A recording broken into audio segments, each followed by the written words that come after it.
तो जब हम कहते हैं कि ये फेविकॉल का मजबूत जोड़ है, तो कभी सोचा है कि ये कंपनी कहाँ से आई?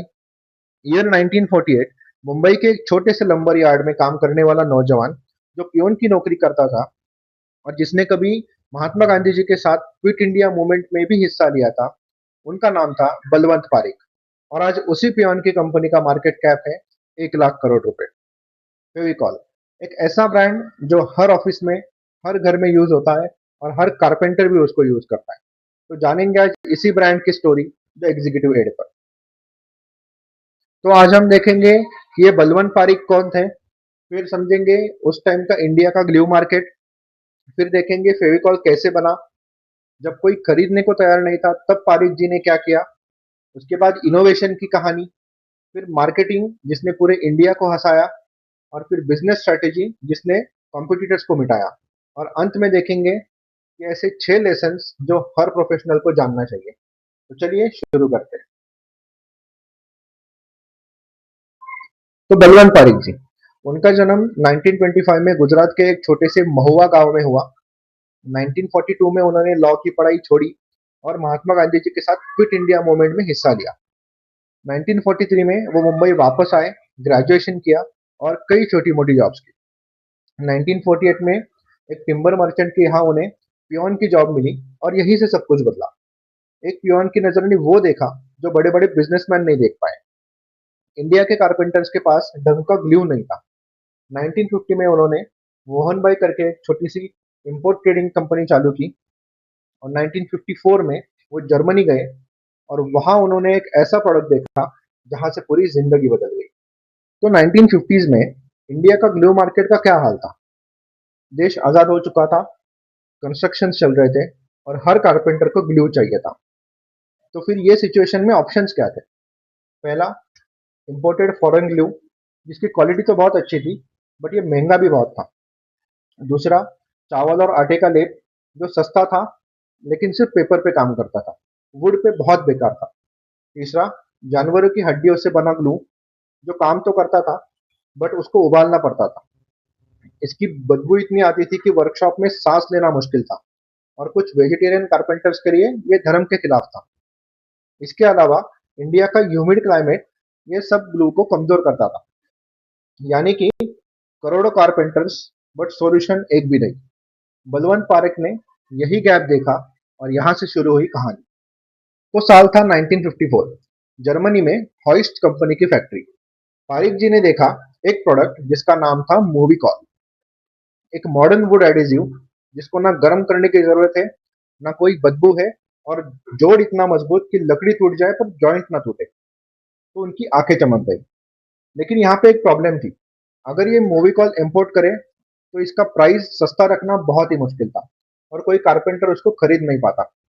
तो उन्होंने डिसीजन ये लिया कि उसको वो इंडिया में खुद बनाएंगे। तो मुंबई के एक जैकब सर्कल में इन्होंने एक छोटी सी फैक्ट्री बनाई।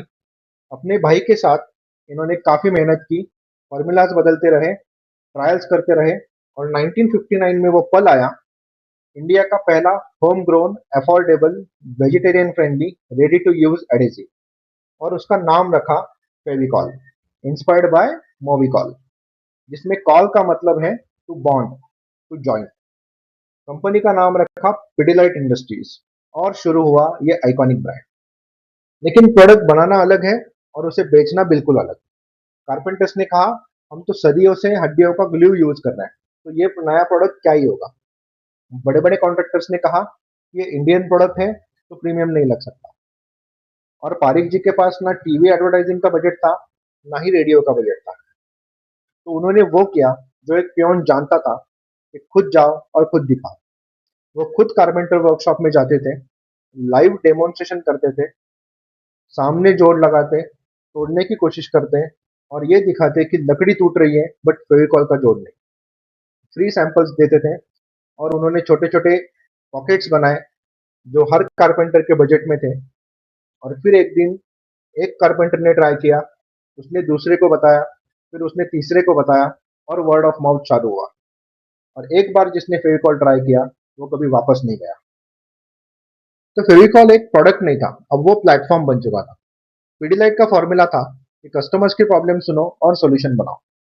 1980s में कोस्टल एरिया के कारपेंटर्स ने कहा कि ह्यूमिडिटी की वजह से जॉइंट्स कमजोर होते हैं, तो पिडिलाइट ने बनाया Fevicol MR, moisture resistant version. 1985 में फेविक्विक आया, जो चुटकी में चिपकाता था सब कुछ। वो एक इंस्टेंट ग्लू था, प्लास्टिक, मेटल, रबर, सबके लिए।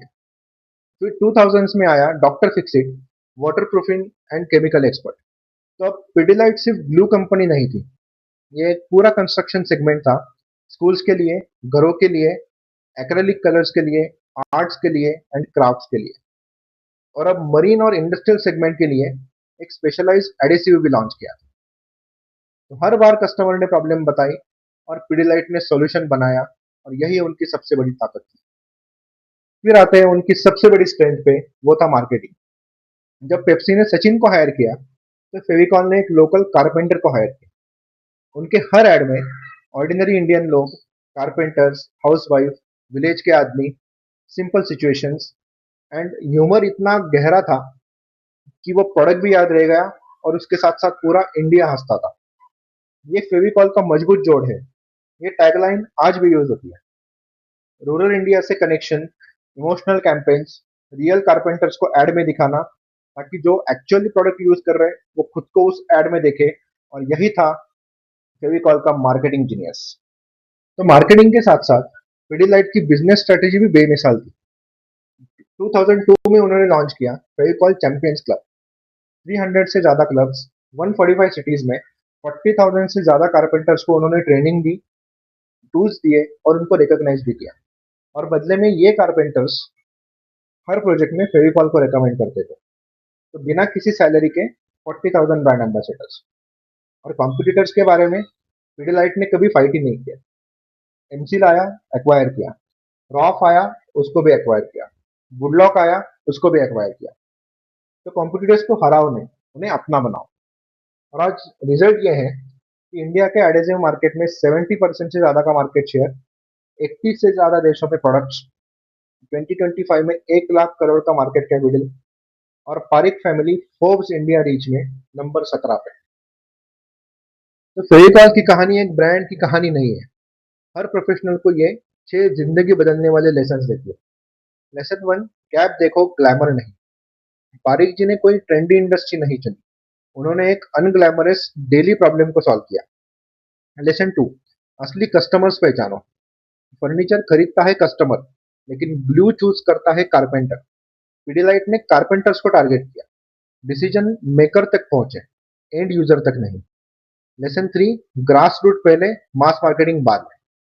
कोई बजट नहीं था, डोर टू डोर गए, हर एक कारपेंटर को कन्विंस किया और ग्राउंड लेवल पर ट्रस्ट बिल्ड किया। उसके बाद फेविकॉल जाके बड़ी कंपनी। लेसन 4, प्रोडक्ट क्वालिटी ही सबसे बड़ी मार्केटिंग है। फेविकॉल की रेपुटेशन एड से नहीं, परफॉर्मेंस से बनी। लेसन 5, ह्यूमर से ब्रांड बनता है। फेविकॉल के हर एड ने इंडिया को हंसाया, इमोशनल और फनी कंटेंट ने एक बॉन्डिंग बनाया। लेसन 6, अपनी मोट बचाओ। कॉम्पिटिटर्स आया, फाइट नहीं, एक्वायर किया। 1948 में एक चपरासी, जिसके पास ना कोई कैपिटल था, ना कोई कनेक्शंस थे और ना कोई एमबीए की डिग्री थी, उन्होंने एक प्रॉब्लम देखी जो सबको दिखती थी, लेकिन किसी ने सॉल्व नहीं की। उन्होंने डिसाइड किया कि मैं करूंगा, और आज वही डिसीजन 1 लाख करोड़ की लेगेसी है। अगर ये कहानी आपके काम आई, तो इस चैनल को जरूर सब्सक्राइब करना, लाइक करना और किसी एक दोस्त को जरूर शेयर करना जिसने ये कहानी सुननी चाहिए। हर हफ्ते ऐसे ही एक स्टोरी, एक लेसन, एक इंसाइट। मिलते हैं अगली वीडियो में द एग्जीक्यूटिव एड पर। Thank you.